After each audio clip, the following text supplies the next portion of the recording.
right now. Does my state do it? I'll check. Does my yours. state do it? Yeah, just let me check. I'm gonna check. I'll check everybody's state. I've never heard that. Yeah, well, that's what everybody's been told now with people. Um, That's what they're all telling people right now. to buy them online? Well, that's what Debbie D said. Oh, wow, is that it? Yeah. Okay, so after this, guys, we're going to play the brand new MRB, brand new estate sale game with the best community on YouTube. But first, we're going to go over the true crime headlines. Okay, the prosecutors shift the timeline of Maggie and Paul's murders. Let's take a look at this. This is going to be the Evelyn Wood true crime headlines. And if you don't know what that is, you're too young. Evelyn Wood speed reading? Yeah. Oh my goodness, why didn't... Yeah, Evelyn Wood, remember those? I hated that because I felt like you couldn't really get into your book. You had to go, and then you had to read the next sentence backwards. Never made sense to me. Backwards. I didn't like that. I don't want to rush through my book. So you did, you took it? No, I just looked at what they wanted you to do, and I was like, who wants to read like that? That's like, I don't know. I didn't want to read like that. What do you mean, read like what? Oh, when you speed read, what she taught you is that, okay, take your book, right? You read the first sentence left to right, but instead of going back and reading the next sentence left to right, you read it, I know it's so crazy, right to left. Then you go left to right, yeah. Right to left to right, and you just read it backwards and your mind will compute it. But it's like, come on, who wants to read like that? It's ridiculous. I don't know how anyone can. I never caught on. I don't think it. Do you know anybody that does that? You ever see anybody go on doing the Evelyn Wood speed reading? It was just a fad. Never have. She was trying to teach people how to do things. What do they say? Do things fast and more careless, or something like take chances. What was that? Yeah, I don't know. I know what you're saying. Yeah. Skimmed articles before. You can skim articles. Skimming is okay. Yes. You have to highlight it. But come on, the speed reading is ridiculous. Skimming. It's the same thing as skimming, really. I mean, well, not really. She made a whole course on it. It was just another moneymaker. Okay. Yeah, I get that. Yeah. So the new court documents filed early this week changed the timeline of the deaths of Maggie Murdaugh, 52, and her 22-year-old son, Paul Murdaugh, whose bodies were found on the hunting property that belonged to the Murdaugh family in Colton County, South Carolina on June 7, 2021. Alex Murdaugh, the family patriarch, and Maggie's husband, along with being Paul's father, has been charged with their murders. He has pled not guilty, claiming to have been at the hospital visiting his sick father when the murders occurred. But investigators now believe that Maggie and Paul were gunned down between 8:30 p.m. and 10:06 p.m., according to those new legal filings. South Carolina Law Enforcement Division had initially set their death between 9 and 9:30. Murdaugh called 911 at 10:07 that night to say he found their bodies, but in an August hearing, prosecutors revealed the video and audio that was recovered from Paul Murdaugh's cell phone recorded a conversation between the three at the hunting property at 8:44 p.m. And last week, prosecutors said in a hearing that Alex left the property at 9:06 p.m. before returning to make the 911 call an hour later. So now, okay, if he killed them and they have a telephone conversation at 8:44, how could he have killed them at 8:30? And if he left the property at 9:06, how did they extend that to 10:06? That doesn't even make sense. Okay. Let's see. The anonymous sources said Alex Murdaugh texted his wife earlier in the day on June 7th, asking her to meet him at Mazzell, the hunting property. Maggie initially declined, suggesting they meet at the hospital where Alex's father was dying, but she later relented and agreed to meet him at Mazzell and follow him to the hospital. The Murdaughs at that time were having unspecified marital problems and were living separately. Well, we took you by the house where she was living in Edisto Island. As Maggie drove to the lodge, she reportedly texted a friend that Alex was acting fishy. He's up to something, she wrote. Maggie reportedly left her car running when she arrived and walked to the dog kennels where Paul was taking photographs of a dog he was watching for a friend. Maggie and Paul were shot to death near the kennels, Paul with a shotgun at close range, and Maggie with multiple gunshots from a semi-automatic rifle. Law enforcement officials, speaking on condition of anonymity, said that the blood spatter was found on Alex Murdaugh's clothing, indicating he was present and very nearby when his wife and son were shot. In addition to murder charges, Murdaugh faces dozens of fraud charges for allegedly defrauding clients, as well as his law firm, founded by his great-grandfather in the early 1900s, of millions of dollars. Peters, Murdaugh, Parker, Etzroth, and Dietrich fired Murdaugh over the accusations and later changed its name to the Parker Law Group. Murdaugh's law license was also suspended by the state Supreme Court.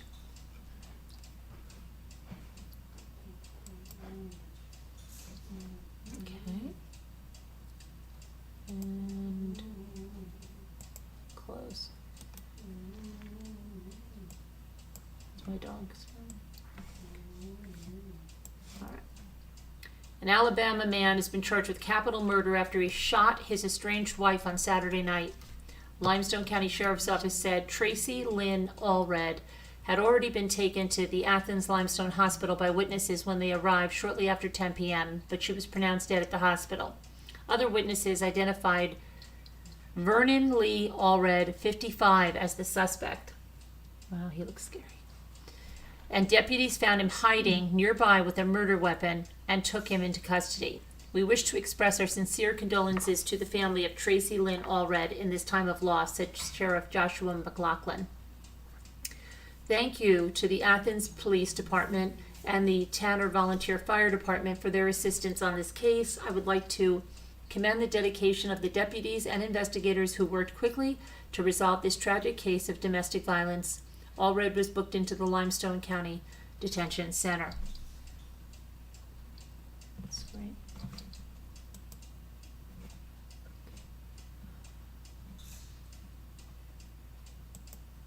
Okay, this girl jumped out of a moving lift vehicle.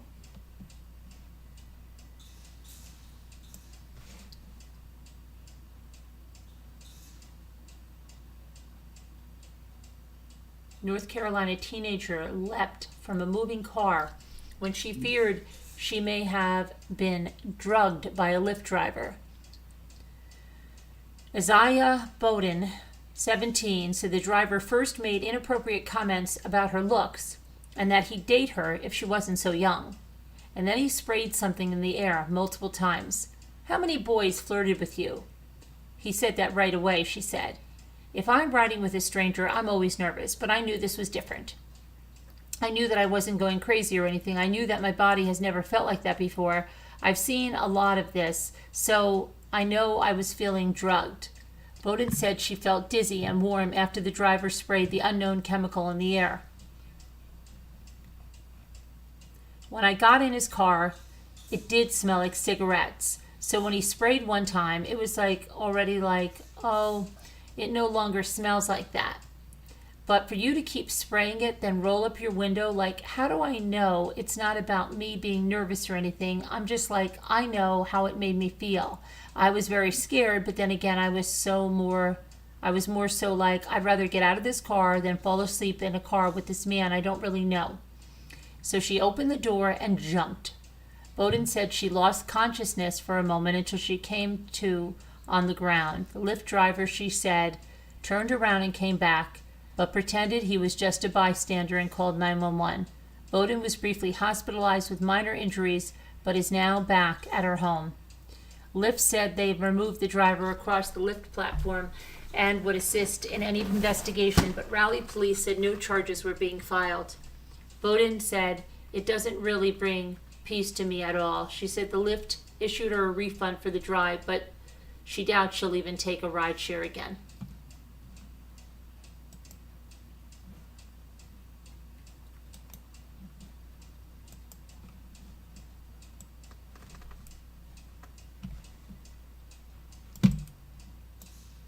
Oh my gosh, what is going on?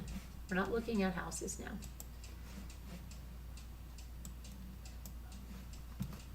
A missing Tennessee woman has been found dead after a 6-day search for her. This girl kind of reminds me of Love Notes for TLC, and a couple of people have reminded me of her today, so I wonder if something's going on with her. A missing Tennessee woman has been found dead in a remote area of Monroe County. The Madisonville Police Department said that Chelsea Walker, 24, was reported missing on Halloween, October 31st, although she was seen 2 days earlier at a home in Calico Plains. Detectives from the department, along with the Monroe County Sheriff's Office, launched an investigation into Walker's disappearance and announced that her remains had been found on Sunday. 2 suspects are in custody. Although it did not identify them or say what charges they are facing, it's still an active investigation. More will be released later, said the police department. Calico Plains Police, the Vernon Police, the TVI, and the District Attorney's Office assisted in the investigation. Oh, that's sad news.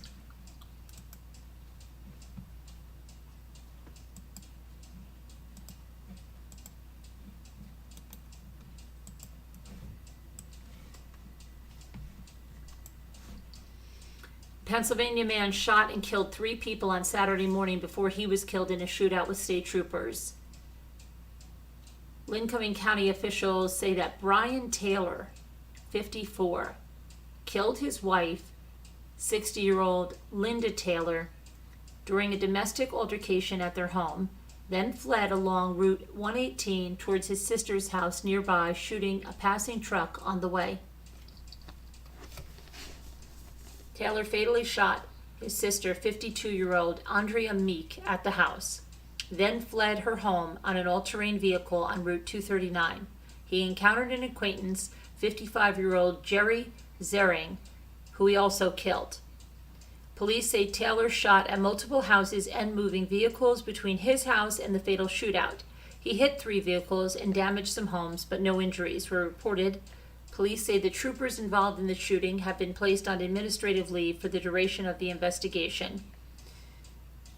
Coroner Charles E. Kiesling Jr. will conduct autopsies on Brian Taylor and Zering. Zering, the coroner said, had just returned from deer hunting, and he wants to be sure he was shot by Taylor and not by someone in the woods.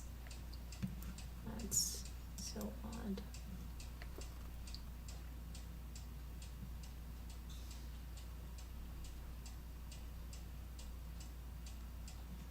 Okay, and that massacre in Maryland that we talked about with the boyfriend.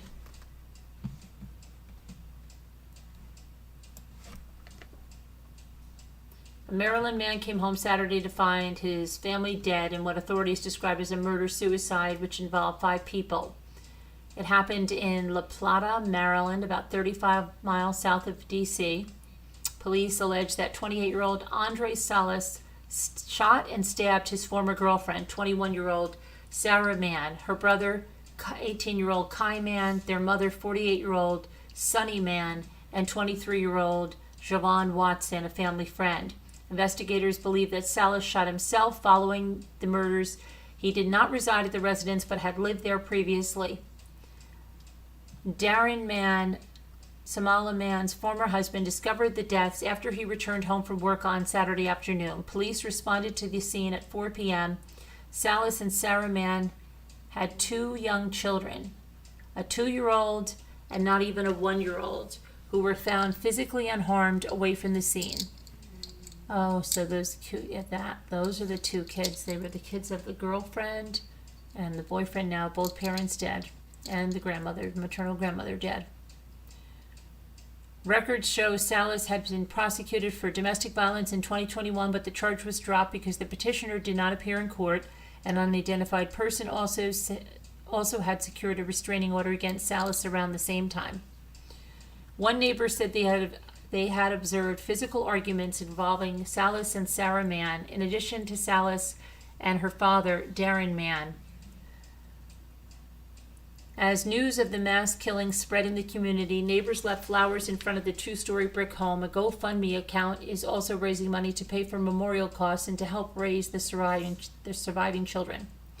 Sunny was a loving mother to Sarah and Kai, and one of the most giving and caring people you could ever have met. She devoted her life to providing her family and temple in every way she could, and was always there for any of her families or friends that needed her.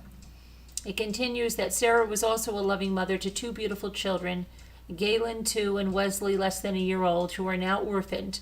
Kai was a kind, caring, and sweet soul who worked hard at his dad's business to help provide for the family. Very sad.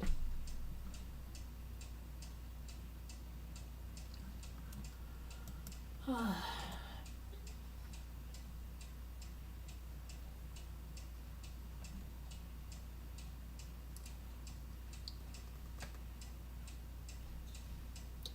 and then we went through that times that.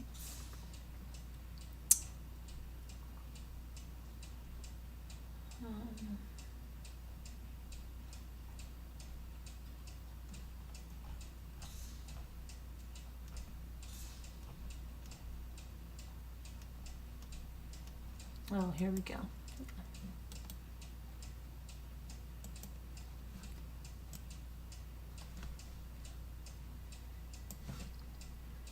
An Arizona man and woman have been arrested in connection with the vicious death of an elderly Air Force veteran who was found dead and dismembered in his home. Investigators say that Thomas Wallace, 58, has been charged with murder, theft, and means of transportation, trafficking, stolen property, and concealing a dead body. Romano Gonzalez has been charged with fraud and theft. Investigators say that the victim's family contacted them when they hadn't heard from the man in a couple of weeks. Officers who first checked the Phoenix home saw nothing wrong. But when the man hadn't been heard from for another 2 weeks, they went back with firefighters and forced their way inside the house. The foul smell was the first thing the officers noted, and then they found 2 black trash bags in the bedroom that contained body parts. Officers retreated and called in homicide detectives with a forensic team who found blood on the living room ceiling, on the walls, and furniture. Additionally, they say it appeared someone tried to clean up the blood from the floor, and then they found a human head still attached to an upper body in a pile of linens. All of the body parts belonged to the victim, a man identified as 80-year-old Kenneth Peterson. Wallace and Gonzalez, upon learning the man's pickup truck was missing, investigators tracked it down to a motel just down the street from his home, where they found Wallace and Gonzalez and took them into custody on Thursday. According to the court records, the pair lived off and on with the victim, but Gonzalez told detectives that they hadn't stayed there recently because of Wallace's behavior. Wallace declined to speak with detectives without an attorney.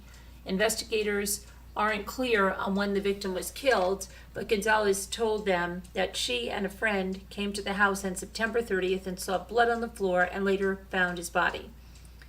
Further evidence came from items belonging to the victim that Wallace and Gonzalez pawned for $50 last week, including a camera bag and a camera, a 10-inch chainsaw with a pole attachment. Investigators found the victim's business card inside the camera bag and could smell decomposition on the chainsaw when they processed it. Additionally, they found pieces of flesh and ligaments on the blade. And they took it at the pawn shop. Neighbors were stunned and said the victim was a good neighbor who would help anybody. It's a sad thing to have happened to him, said Ruby Lowry, who told the media that she'd known him since he moved into the neighborhood in the 1970s. He didn't deserve that. I hope they get what they deserve because he would help anybody. That's probably why he had them over here. Wallace is being held on $1 million bond. They look like they're both strung out in something. Yeah.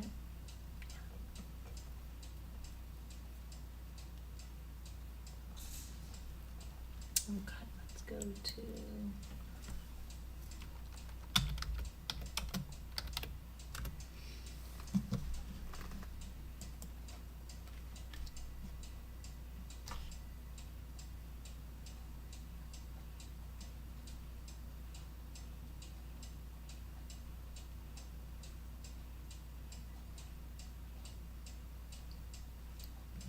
Okay, let's take a look at this one.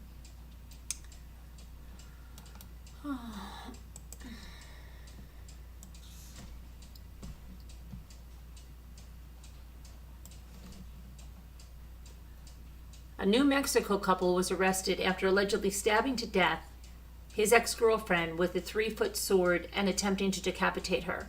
Kiera McCulley, 19, and her boyfriend Isaac Apodaca, 25, have been charged with murdering Grace Jennings, 21, in the garage they lived in together at his mother's home in Santa Fe, New Mexico. When police arrived at the building, they reportedly found the body of the victim, which showed several injuries consistent with being cut or stabbed with a sharp object and injuries consistent with attempts to decapitate. A bloody sword was found inside the garage. The pair were also charged with conspiracy to commit first-degree murder, and Ms. McCulley is charged with tampering with evidence. Prosecutors say that Mr. Apodaca's mother told police that her son had found his girlfriend killing another female in the garage. Mr. Apodaca then called 911 and told dispatchers that his girlfriend had killed someone with a sword. Investigators said the suspects and the victim had shared a bed together the night of the killing, and that the criminal complaint states that the suspects had both had a previous relationship with the victim. Ms. McCulley told police that she did not remember killing the victim because of her undiagnosed multiple personality disorder. McCulley stated that she was partially hopeful Ms. Jennings was dead, but could not remember what happened to her. Mr. Apodaca told police that Ms. McCulley had planned to kill the victim for several years.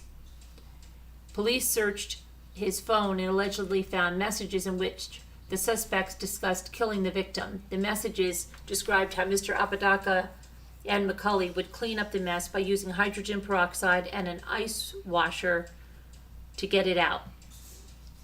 Ms. McCulley told police that her boyfriend had told her that if she killed his ex-girlfriend, she would rise in a secret organization she belonged to called Ghost. Neither suspect has entered a plea. Wow, that's just crazy.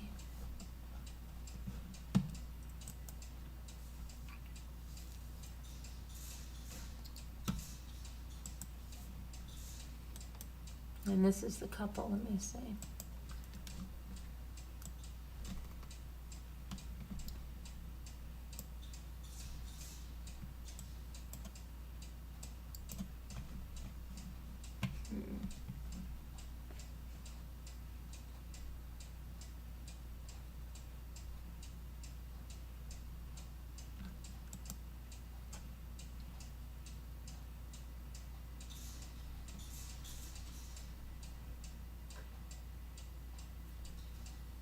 Okay, so Alex Jones, his trial moves to punitive damages phase.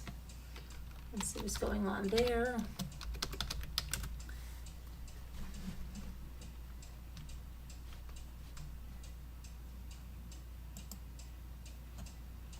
Why did I think his trial was all done?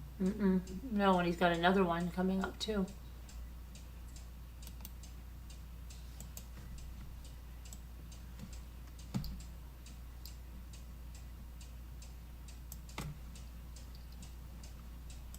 Okay, so InfoWars host Alex Jones faces the possibility of having more steep penalties heaped onto the vast amount he already owes for spreading conspiracy theories about the Sandy Hook Elementary School shooting, as the punitive damages phase began Friday in a lawsuit filed by the victim's family.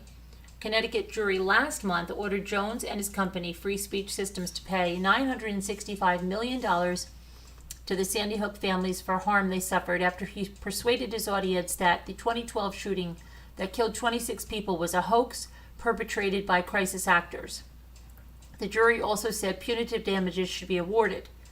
That amount to be determined by Judge Barbara Bellis following the court hearing Friday, and another one Monday would be added to the compensatory damages already ordered.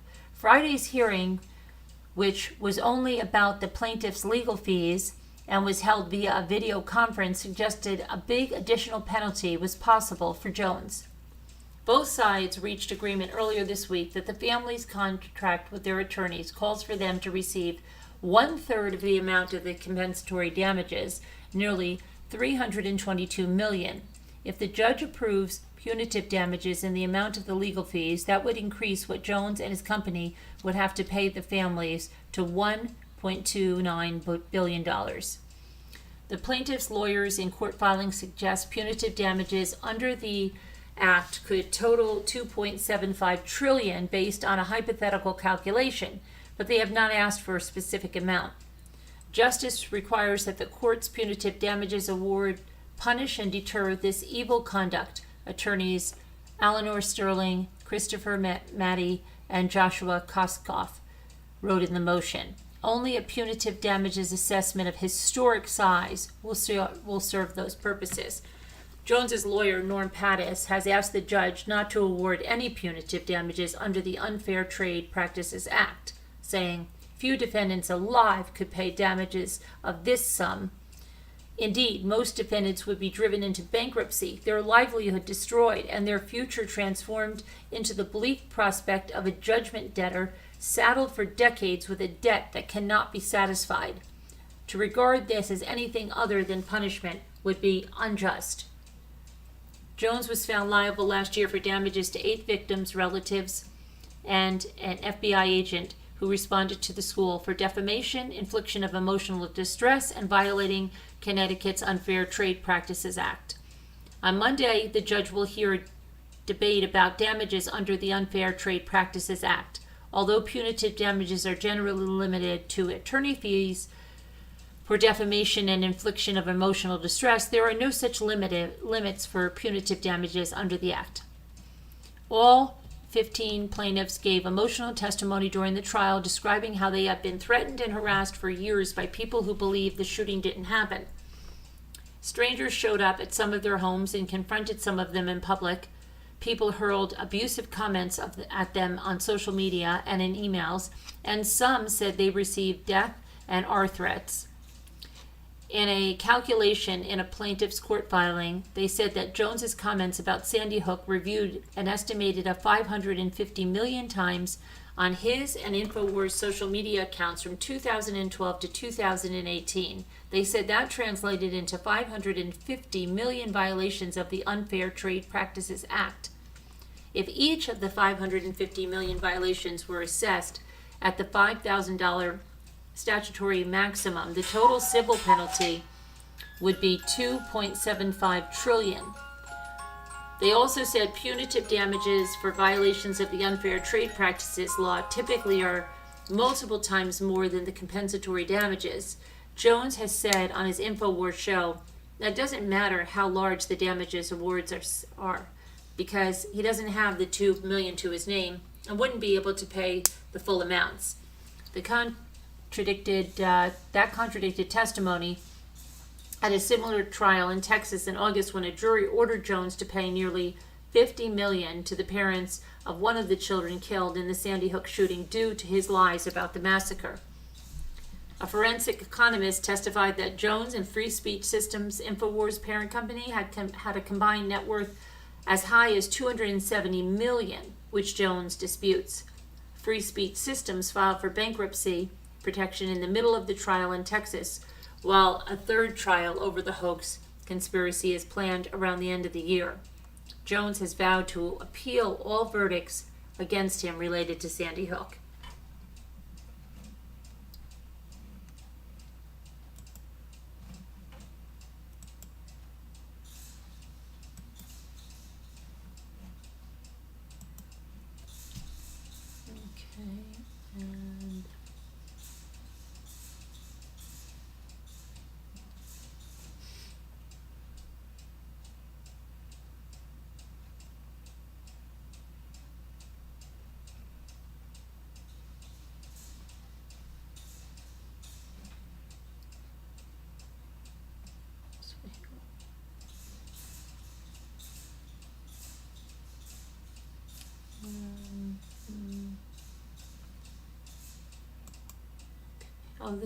We'll do this one. Okay. An Indiana man dressed up as Pikachu. There we go. Police in Rochdale, Indiana, may have wished that they had a Pokeball in order to help catch a wild Pikachu spotted driving a lawnmower recklessly through the small town streets on Halloween. In what the Rochdale Police Department assured was a first, an officer found himself in pursuit of a 19-year-old dressed as Pikachu on Halloween night, giving both police and witnesses a night to remember. Officers say the suspect had been recklessly driving a modified lawnmower through the town with a trailer in tow while children dressed as ghosts and ghouls prowled the streets in pursuit of candy. A deputy located the erratic lawnmower driver and quickly realized it was no ordinary driver, but rather a rare Pokemon, the lawnmower Pikachu. The deputy attempted to make a traffic stop on the mower. Unfortunately, Pikachu turned around and flipped the deputy off. He continued on. Police said the pursuit of lawnmower Pikachu went for a few blocks before the deputy broke off the chase due to the man's driving becoming erratic and dangerous. At one point, he even attempted to hit the deputy's vehicle.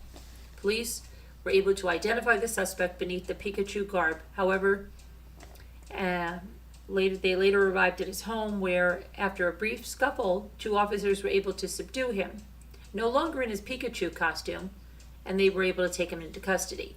Police say the 19-year-old faces 2 counts of resisting law enforcement, alcohol or drugs not believed to have been a contributing factor. At this time, we believe Pikachu acted alone and no other Pokemon characters were involved in this incident. However, we are not opposed to catching them all. Ha ha ha ha ha.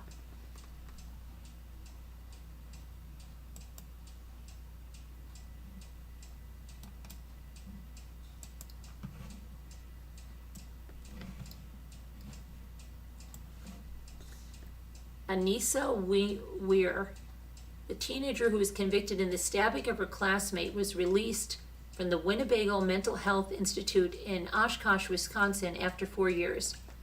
The teenager briefly became a household name after she and another student, Morgan Geyser, stabbed a friend of theirs 19 times and left her in the woods for dead. The stabbing was supposed to be a sacrifice for Slender Man, a fictional character that Geyser and Weir believed to be real. All 3 girls were 12 at the time. The case inspired a documentary, and it forced many to wonder how someone so young could commit a crime that was so cold-hearted. In 2017, Weir was sentenced to 25 years maximum in a psychiatric facility. Geyser, who has yet to be released, was sentenced to a 40-year maximum sentence at a similar facility. Weir has few conditional release requirements. For one, her internet access has to be monitored. She also can't leave her country, and she needs to continue with her therapy and psychological reviews. But she'll be able to go home. The victim, Peyton Lautner, survived the brutal attack. Her representatives aren't happy that Weir is already out of custody, as Weir left Lautner for dead a few years ago. Weir also reportedly needs to be monitored by a GPS, likely to make sure she doesn't travel outside her county. Weir first petitioned for her conditional release because she was sorry and no longer a threat to society.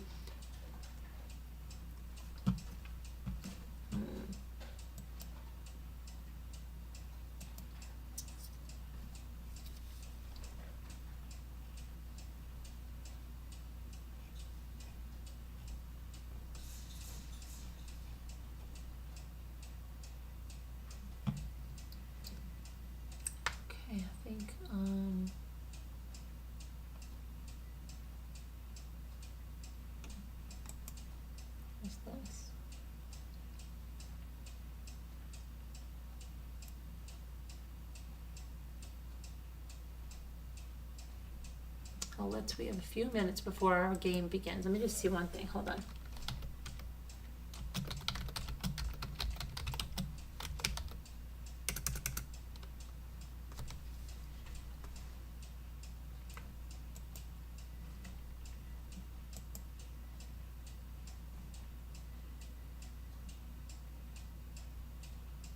Okay, let's do a couple of these.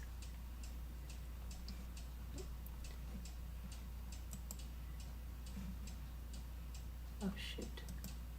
You've got to be kidding me. Why don't you remember who I am here? Hold on.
What's going on?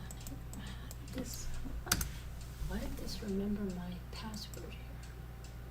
Okay, so let's see here. Hold on.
Hold on, I'm trying to get my password here.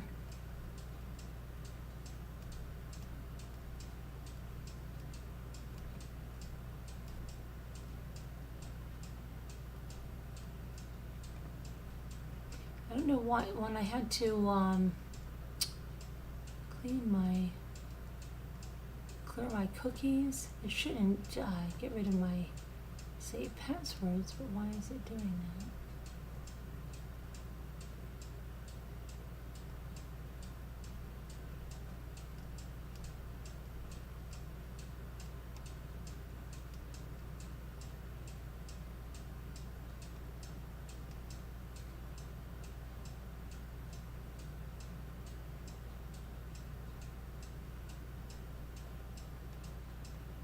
Oh my goodness.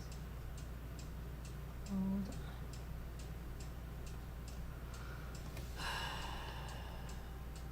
Oh, here. I've got it. I believe this is it.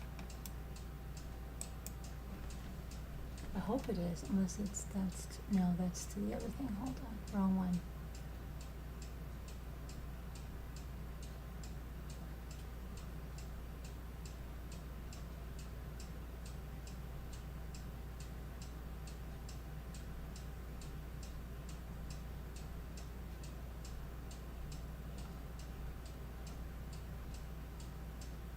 Oh, no, that's the wrong one. Found everyone I need except that one.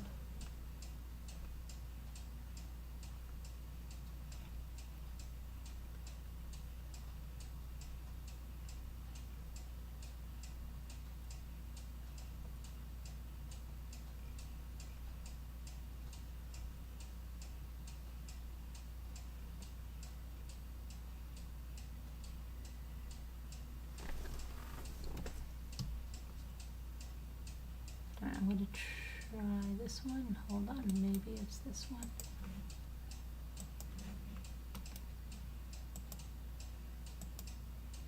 No.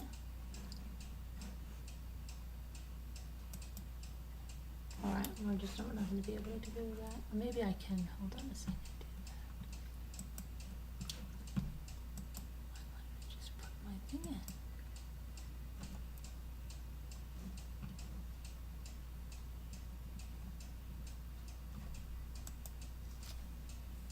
even know what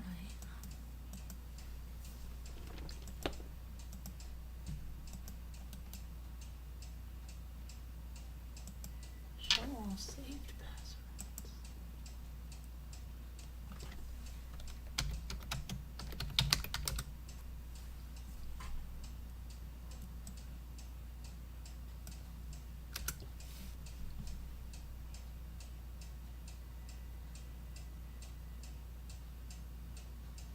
Well, I'm gonna have to find that out. I'm not gonna be able to go on there tonight. Alright, so we'll go to just, it's almost time to go to the game anyway. So let me clean this up. And hold on.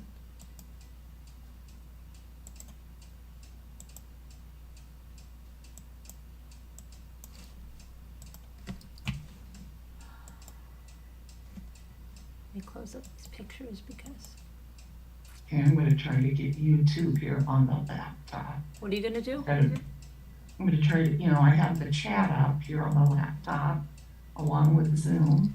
Okay, Now I'm gonna try to get the actual, so I can see the houses and whatever.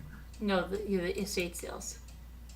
Oh, We're playing the new game tonight, remember? okay. Are you gonna be showing this stuff or no? Yeah, of course, Okay. it wouldn't be any fun if we didn't do it. Yeah, I just wanna show it then, okay. Okay. I mean, I wanna see it, so we Yeah. need to figure it out.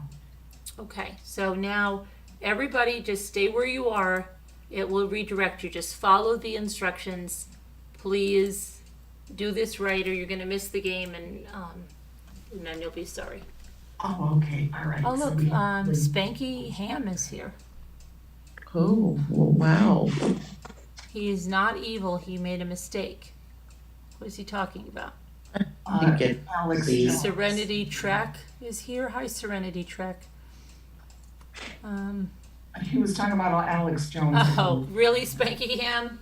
Come on. Well, maybe he wasn't. Just give it a minute. He was, I'm pretty sure. Oh, Hi, Video Reel.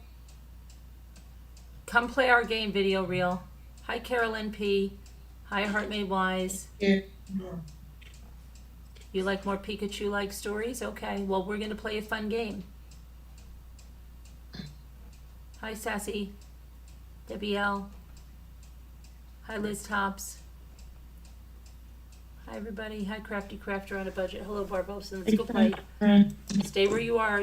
Everybody just stay. It'll redirect.